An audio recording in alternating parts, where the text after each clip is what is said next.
Macedonia ప్రజలను దేవుడు పేదవాళ్లే శ్రమల్లో కూడా నడిపించాడు. వాళ్ళని పరీక్షించాడు. ఏంటి వాళ్ళ పరీక్ష అంటే, అసలు ఇచ్చే మనసు ఉందా లేదా అని దేవదూతలను వాళ్ళ ఇంటికి పంపించాడు. ఇస్తారా లేదు చూద్దామని.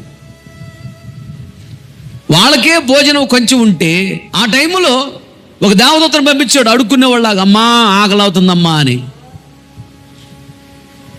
ఆయనకి పెట్టి ఏమా మంచిలో పడుకుంది కాముగా. నిరుపేదలే, శ్రమల్లో ఉన్నారు. దేవుడు పరీక్ష పెట్టాడు, ఇచ్చే మనసు ఉందా లేదా చూద్దామని. అంత పేదరికులు ఉన్నా, అంత శ్రమల్లో ఉన్నా ఇచ్చే మనసు పోలేదు. అది చూసి దేవుడు ఆశ్చర్యపోయాడంట వాళ్ళ భక్తికి. దేవదూతలు వస్తారు అడుక్కోవడానికి, దేవుడు పంపిస్తాడు, వాళ్ళ పరీక్ష ఇది అనుకొని ఇచ్చేశారు. జరిగిందేంటి తెలుసా? దేవుడు సంతోషించి దేవుడే దిగి వచ్చాడు, వారిని అత్యధికంగా దేవుడు దీవించాడు. కాబట్టి వాళ్ళు అత్యధికంగా సంతోషించారంట. ఆమేన్.